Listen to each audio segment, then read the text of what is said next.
right, folks. Hey, welcome back to the program this morning. We do have a special treat. We got on the line Conduit News contributor Hannah Webb Howard is back with us. Hannah, how are you this morning? I'm good, Paul. It's always good to be with you, so I'm happy to be here. Absolutely. It's always good to be, have you on the program. So, first of all, how's law school going? Law school going good for you?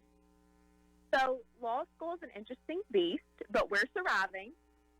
Every day is new, and you have to take it one day at a time. So, as of right now, my head is barely above water, and that's a good thing. Yeah. So, we're making it. A lot of studying going on. Let me ask you this. As a law school student, do you have as much time to, look at the headlines in depth? Absolutely not. So, that one of the things about law school is it's a hazing thing. And so, they prepare you for the worst of the worst.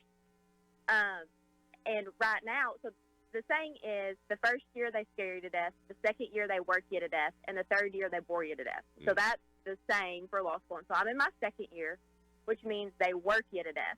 And so that means I go to school 15 hours a week, I work 20 hours a week, and then you're supposed to study somewhere in there. Mm-hmm. And so you can imagine how my days go. Basically, It hit the ground running first thing in the morning, and you don't stop till you go to bed. And so the news that I get is normally a headline that pops up on my Fox News app. So, just a little notification and maybe a quick brush through that news feed. And that's about all that I have time to really invest in daily. If I want to do anything beyond that, I either listen to Conduit. So I listen to the podcast on Conduit. I'll plug the podcast for you.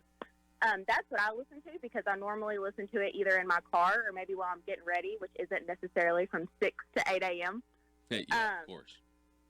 And so I will listen to either you or I listen to the Ben Shapiro show sometimes. Mm. And that is normally the extent of in-depth news that I get these days. And it's normally in kind of fragmented 30-minute segments on a drive. Yeah.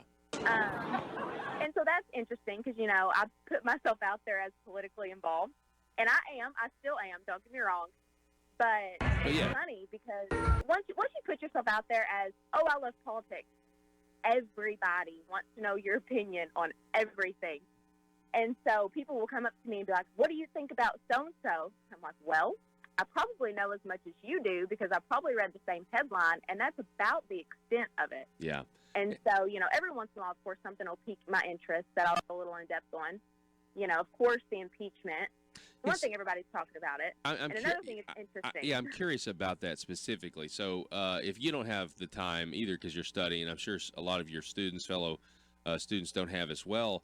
But so has this impeachment mania, has it come up? And what have you heard? I mean, are a lot of the students there, they think Donald Trump should be impeached over a phone call?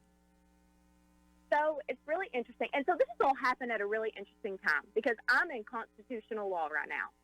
And the impeachment inquiry came out during our study of the presidential power, the Article 3 presidential power and Congress's power to impeach.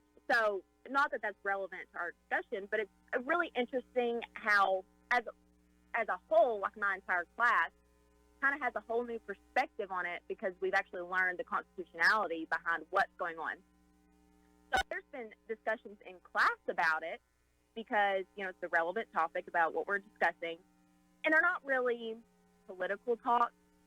They're more of, granted, that teacher is notably very liberal. However, he does do a good job of keeping it out of his discussion. So that's not a criticism on him. And I think he kind of goes above and beyond to keep it non-political, strictly textual. Mm-hmm. That's good. But, of course, with me kind of putting myself out there politically, and when I say that, that doesn't mean I run around looking crazy, I love politics. I honestly don't know how people know I'm so involved in politics, other than just social media maybe. But nonetheless, they do. And so I think that means that anybody who's liberal doesn't want to talk to me about those things. So I don't have discussions with, these crazy far right or crazy far left liberals that you hear about. That doesn't mean they don't exist because they absolutely do. And I think it's emphasized a little bit in law school because, I mean, we're discussing the law and policy every day. So, of course, all that's inflamed. But those people don't necessarily seek me out to have a discussion like that with, just, passing each other in the hallway. And my immediate friend group, for whatever reason, not intentionally, believes the way I do about politics. And so if anything, let that be an encouragement that there are more people like me out there who believe the way I do. And I'm sure there's some psychological reason why we're attracted to each other, like attracts to like. And so, amongst my friend group, we all agree. The Democrats handed us the election. This is ridiculous. They're hurting themselves. Well, and seriously, Paul, it's come out recently that, there's a second whistleblower that may have had firsthand knowledge of the call. I am so annoyed at this point. I don't even want to go research because I'm like, listen, I don't care. You don't have a claim. This is ridiculous. We all read the transcript. Like, he is a president. He is allowed to call another leader. It's ridiculous. And so that's how we feel. We're so sick of it. We're so sick of it. Yeah. I don't even want to go research it because I don't want to hear about it anymore. Like, give it up. If we all know how it's going to end, just give it up. Yeah. So that's kind of how me and my friend group feel about it. But I did have a really interesting conversation with a girl that I go to school with. And she, of course, came up to me. So, Hannah, you like politics. How do you feel about impeachment? Because, that's how all these conversations go. And, I told her, I said, I really probably don't know much more than you do, but here's how I feel. And, went through everything we just went through. And she said, well, here's the thing. She said, I am an independent. She said, I don't necessarily identify with either group. She said, but I do feel like I would vote for a really solid, moderate Democrat. And I was like, okay. And meaning as there's not really a moderate Democrat in the race that she feels she can support. So that's kind of the context of her political beliefs. Creepy Uncle Joe, but he's not really a moderate. Yeah, right. And so, but on the flip side of that, she is a staunch supporter of Second Amendment rights. She, has no issue with guns. She enjoys, shooting guns. She owns guns. Great. She doesn't want the government to touch it. And she also made the comment, I just want the government to stay out of my life. And I said, I told her, I said, very interesting how much, our ideas align. Because, all these conversations, of course, they all sound very conservative. They just don't understand that they sound conservative. They don't, do they? Yeah, you got to get people to realize that the mainstream media demonizing the message of the right and conservatism, and yet if that's all they hear, then they think that President Trump should be impeached for a phone call. And then they also don't understand that, we're selling liberty and freedom and being left alone over here. And most Americans still believe in that. They just are not hearing that side from the mainstream media. That is exactly my impression of my conversation with her, is that the Republicans have been painted this big, nasty, ugly picture. And if you're not necessarily as submerged in the party as maybe someone like me, you don't understand that, at the root of all this evil that we be portrayed, it's good, solid values that everyone agrees with. It's just been so, consorted by the media. Yeah. And so that was, the background knowledge of this girl's political beliefs and my impression of it. Yeah. And, she sat and listened to me about it. She said, well, here's my issue. She said, why on earth would he have this phone call right after the Russia probe? And I, again, think that's probably the product of the general consensus of the media. It's the Russia probe all over again. He is colluding with other countries to win elections. Yeah. When, of course, my view is he didn't do anything wrong in the Russia probe. So why would he not have a conversation with another foreign leader about an issue that he sees? That's completely appropriate because he didn't do anything wrong in Russia and he didn't do anything wrong in Ukraine. Yeah, so it's one phony false conclusion that's leading them. The whole perspective, they don't understand that they have not been given the truth. And honestly, the ask was he's trying to get to the bottom of, and Ukraine and Australia and Italy are listening. He's trying to get to the bottom of how the Russia probe got to be a story in the first place. And Exactly. and that's the issue. And of course he's going to do that. If the Russia probe was, this idea that Donald Trump's a KGB agent is a complete lie, it's a scam, and he's going to get to the bottom of it because he wants to expose the truth, and that's that's why he's doing all of this, and that's the real reason they're going after him, because in getting to the truth, it's going to expose all the Democrats for being liars, and some of them will be criminals, and they've got the goods on them. We're talking with Conduit contributor Hannah Webb Howard. She is in her second year of law school. She's guest hosted for the program before. Hannah, you mentioned the Second Amendment, and that this particular girl you were talking to likes the Second Amendment. What about other potential lawyers who are in law school right now? Like, how do they feel about the Second Amendment? So let me tell you, Paul, and this is all something that's cooking up in the works. So me and a group of other second-year law school students are forming a new student organization called the Second Amendment Society. And so that's all in the works. When you start a student organization at school, you have to draft a constitution, you have to draft bylaws, you have to gain enough support to start your group. And so that's the stage we're in. Our constitution and our bylaws have been approved. We've had no pushback from the administration. Not that I thought that we would. Just as a general consensus, most professors in administration at a law school are more or less leaning. And that's, not that that's okay. That's just the general consensus, and I'm okay with that. And I didn't expect to have any issues to get the group approved by them. But we didn't, and so that's good. That's encouraging. And we actually have what I feel is significant support to be in such young stages of the development group, or of the development stage. And so as of right now, we've only reached out to fellow second-year students, and there's a little under 100 of us in our entire class. And so far, we have 10 people committed to the group, which I feel is a huge success. Granted, that's only 10%.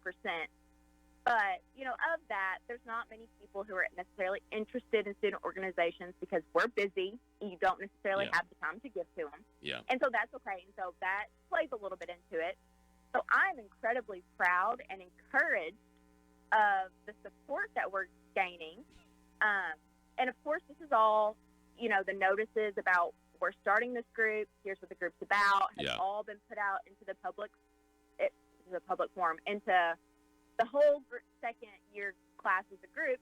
I've had no pushback if we should boycott this group, nothing like that. And the whole idea behind our group is to, of course, any law school student organization has to in some way tie back to the legal field.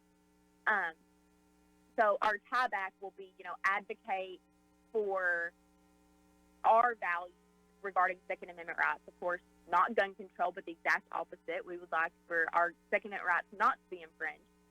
And then as part of the social aspect of it, we would like to organize groups to go to gun ranges and things and offer an opportunity for people to either, shoot their guns at a gun range, or if you have never shot a gun in your life and you want to, hey, come shoot them with us in a controlled, safe environment. Yeah. Learn how to operate a handgun. Because I'm fully convinced that people oppose guns because they don't understand them. Yeah. They think they're scary. I grew up with guns. I don't think a thing about them. If anything, I feel much safer knowing that people around me have them.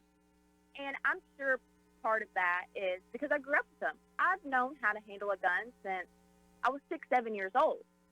And that was because, I wasn't shooting some Glock something when I was 6, 7. But, my dad would take me hunting. I knew where my safety was. And so I've never been scared of a firearm. I knew how to respect them and how to operate them. And so I'm fully convinced that that's why people are so against them, because they don't understand. They're afraid. They're afraid of them. So you gotta bust the fear aspect. You gotta debunk that first. And actually handling it certainly does that. I love it, Hannah. I love that you go to law school and you start a Second Amendment Society. I think that's fantastic. I'm really, really happy that you're doing that. We're running out of time here. I want to get your thoughts, though. One more thing. Did you see George Bush and Ellen at a baseball game together? And have you heard about the leftist backlash that Ellen dared to appear with George W. Bush? I sure have heard about it, and let me tell you, I love it. So first of all, I love Ellen's show. I think it's great. She's a liberal, left Democrat. That's great. I don't care. I still love her show because it's funny. I think overall she's a good person. And so, I'm not one of these people who's going to boycott her just because she's left. And so, of course, her and George Bush were seen, I think it was at maybe a Cowboys football game together. Okay, they Cowboys. were sitting in a box together. Yeah. Right, so they're sitting in a box together. She was hammered on Twitter because she dare associate with the Republicans, because she dare so associate with one. And so on Monday, in her opening statements of her show, she of course addressed it in her humor that she does. But the basis of her message was, listen, when I say be kind to others, I mean be kind to everyone, not just the people that you agree with. You are allowed to have friends with people who don't agree with you. That's the beauty of it all. Just because she said, just because I'm a liberal, left, gay Democrat doesn't mean I can't be friends with a conservative Republican president. And that, if you could put that on a billboard and put it everywhere in the country, I would pay for it. Yeah. That is the hallmark of civility that I think we should all. We're missing it. And it was so encouraging to come from somebody in the left, and I hate to say that, people are only going to listen to somebody affluent in the left, but it's true. And so I think that's a really encouraging success for everyone, that she did take that stance on the issue, and something that hopefully will maybe change the conversation, even just a fraction from here on out. Yeah, I think it shows, maybe 20 years ago, something like that wouldn't have been an issue.